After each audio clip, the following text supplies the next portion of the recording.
Voice of Pakistan में मैं आपकी होस्ट उम्मे अली शाह। आज हम स्कूल में मौजूद है जहाँ पर वो है सिटी कैम्ब्रिज हैदराबाद सिंध का खूबसूरत बहुत अच्छा स्कूल। यहाँ पर एग्जीबिशन लगाया गया है। यहाँ पर बच्चों से टीचर से सबसे बात करेंगे कि उनको ये एग्जीबिशन लगाने का ख्याल कैसे आया और इसका मकसद क्या है। यहाँ हमारे साथ एक टीचर मौजूद है, इनसे हम बात करेंगे कि यहाँ पर जो ये एग्जीबिशन लगाया गया है इसका मकसद क्या है, बच्चों में कितनी अवेयरनेस आती है। First of all, Assalamu alaikum all of you. And second thing, in the name of Allah, of the most gracious and the most merciful, without help of Allah, we can't do anything. First of all, we are arranging a science plus computer exhibition in our school. You can see that this is City Cambridge High School. We arranged a mega event in the short time because just of the students hard working. And thank you so much for media appreciating for us and come here to taking our interview and honor for us.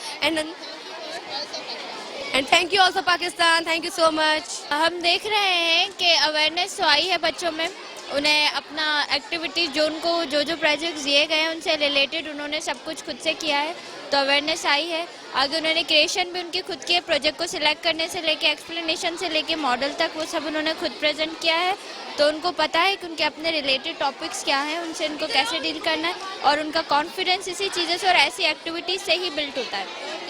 जी, यहाँ पर बच्चों में काफ़ी awareness आने की वजह से यहाँ पर एग्जीबिशन लगाए गए हैं और हमारे साथ कुछ टीचर्स मौजूद हैं, इनसे हम बात करेंगे कि कैसे देख रही हैं इस एग्जीबिशन पर। यहाँ पर मुख्तलिफ किस्म के स्टॉल लगे गए हैं, यहाँ पर ब्लड टेस्ट करने बताया गया है। बच्ची हमारे साथ मौजूद है, इनसे पूछेंगे आपने कितने दिन में इस यहाँ की तैयारी की और आपने किस चीज़ें हिस्सा लिया? हमने हिस्सा लिया है वो फिंगरप्रिंट्स जो आपको हमने बताया था, और ये तैयारी 2-3 हफ्तों में हो गई थी। कितने दिन में तैयारी की आपने? 2 या 3 हफ्ते हो गए थे।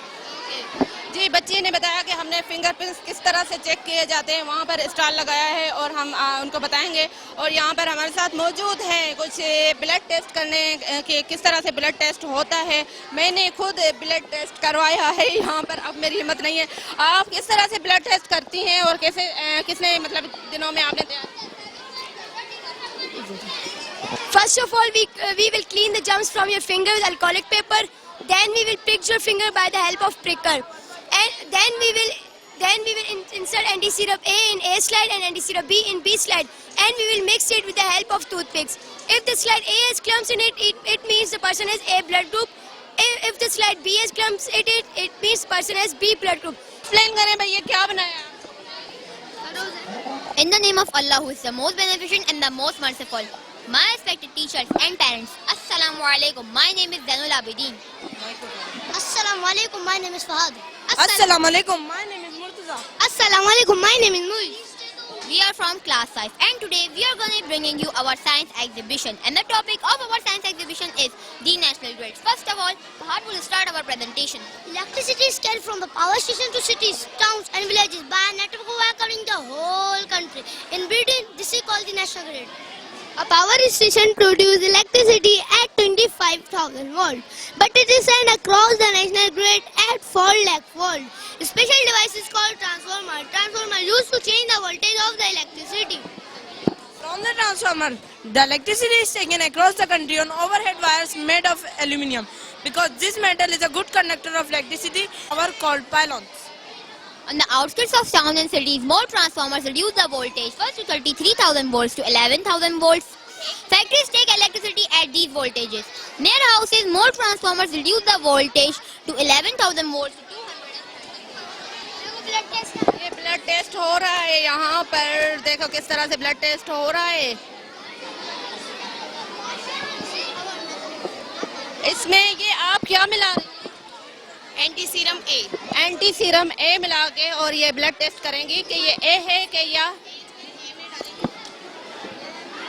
ओके, और एंटी-सीरम B है वो B में डालेंगे। ये B है, ये पीछे मुझे थोड़ा मैं बताते हैं।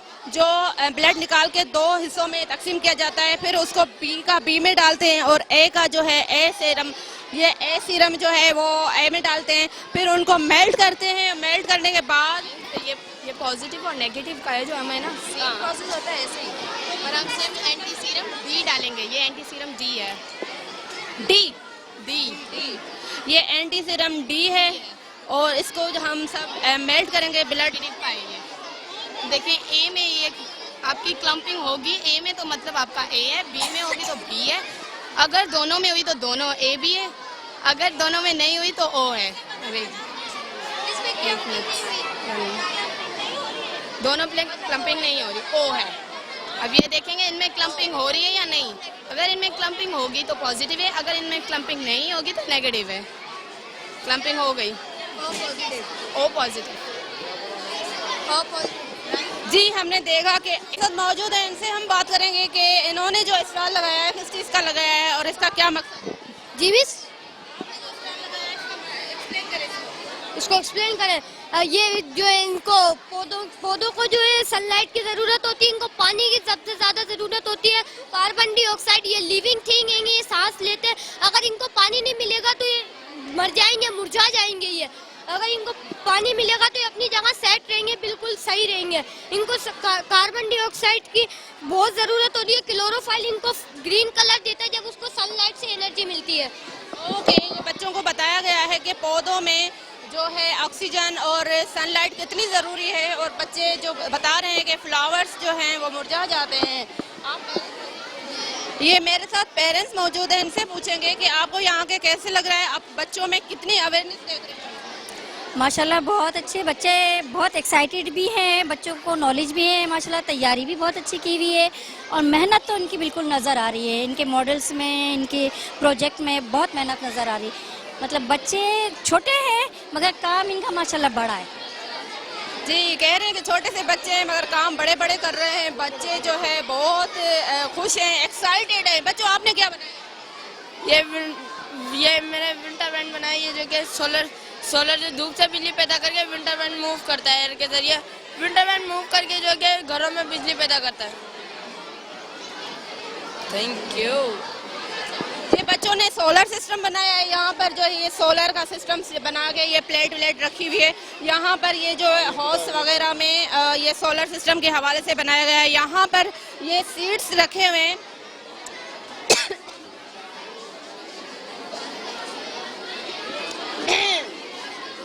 ये सीड्स बच्चों को बताया गया है कि ये सीड्स जो है यहाँ पर डाल के कैसे पौधे उगते हैं, इनके बारे में बच्चों को बताया गया है। दादा ये हमें बच्चे खुद बताएंगे, क्या दिखा रहे हैं। Good morning everybody. Started with the name of Almighty Allah, who is the most beneficent and the most merciful. Respected to my teachers, principal, parents and all school fellows. Assalamu alaikum. What is this? What is explained for you? Fertilizer.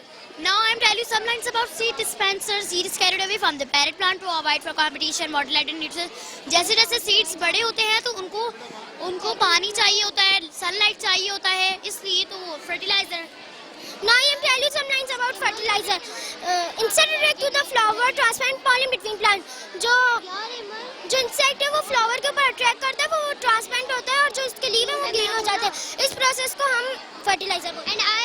And I am telling about some lines of germination. With water and the mild temperature, the seed is fed and begins to make a new plant. Now I am telling you some lines of growth. Stems growth up toward the light, leaf in four to take more sunlight, root achieve the plant. Thank you. In our presentation, Allah. अल्लाह हाफिज़। बच्चों ने बहुत अच्छी तरह से मेहनत की है। सीड से किस तरह से पौधे बनते हैं ये बताने की कोशिश की है। बहुत सारे यहाँ पर जो है स्टॉल लगाए गए हैं।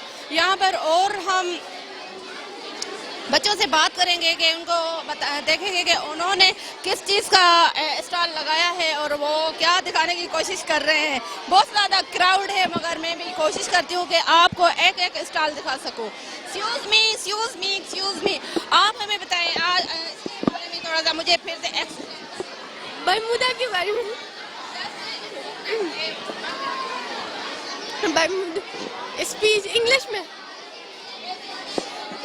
बरमूदा ट्रायंगल एटलांटिस जो लोकेटेड है वो southern east coast United State में अटलांटिक ओशन के अंदर है और इसके जो एपेक्स है वो है मियामी, फ्लोरिडा, कैंजून, पुएर्टो रिको और इससे रफली कवर्स रफली 500,000 स्क्वायर माइल्स। और बरमूदा का जो फर्स्ट नेम था आइसल ऑफ डेविल्स था और फिर इसका सेकंड नाम जब यहाँ पे बहुत सारे इंसिडेंट्स होने लगे तो जिसकी वजह से इसका नाम डेविल्स ऑफ ट्रायंगल आ गया। बरमूदा ट्रायंगल बिग बैंग में इसका रूल ये है कि ये एग्जाम्पल है ब्लैक होल की। It's an example of the black hole. Bermuda triangle के बारे में इनको बताया गया है और हम जो है दूसरे स्टॉल पे आए हैं। ये हमें बताएंगे कि आपने ये किस तरह का स्टॉल लगाया है और इसका क्या मकसद है। इसके अंदर ये बताया जा रहा है, ये बिग बैंग थ्योरी का सेकंड पार्ट है। इसके अंदर ये बताया जा रहा है कि जब यूनिवर्स से एलियंस हमारी अर्थ के अंदर आएंगे तो वो कैसा वो माहौल क्रिएट करेंगे। इसके अंदर ये बताया जा रहा है कि वो हर तरफ तबाही का मंजर पैदा करेंगे और इसकी वजह से हमारी ओजोन लेयर पर असर पड़ेगा। ओजोन लेयर के अंदर असर पड़ेगा और उसके अंदर होल्स हो जाएंगे। Through the holes gamma rays हमारी अर्थ पर आएंगी और वो सारी चीज़ें तबाह कर देंगी, जिनसे हमें हार्मफुल डिजीजेस हो जाएंगी, लाइक ब्लड कैंसर और बहुत सारी डिजीज़ हैं। और बाकी हमारी फॉरेस्ट में हर जगह ग्लेशियर सब कुछ तबाह हो जाएंगे और हमारी ज़मीन पर क्रैक्स आ जाएंगे। ओके, इनकी ज़मीन पे क्रैश हो जाएंगे। किस तरह से क्या साइड इफेक्ट है उनके साफ स्टॉल लगाया गया हैदराबाद के स्मार्ट कैम्ब्रिज स्कूल में, जहाँ पर बच्चों को बताया गया कि यहाँ पर जो भी दुनिया में होता है, चाहे वो कंप्यूटर के हवाले से हो, चाहे वो सोलर सिस्टम के हवाले से हो, पौधों के हवाले से हो, कोई भी दुनिया में जो जो चीज़ें हैं एक्सप्लेन करके वो बता रहे हैं और कि यहाँ पर जो है ये कैसे होता है। बच्चों में काफ़ी अवेयरनेस आती है।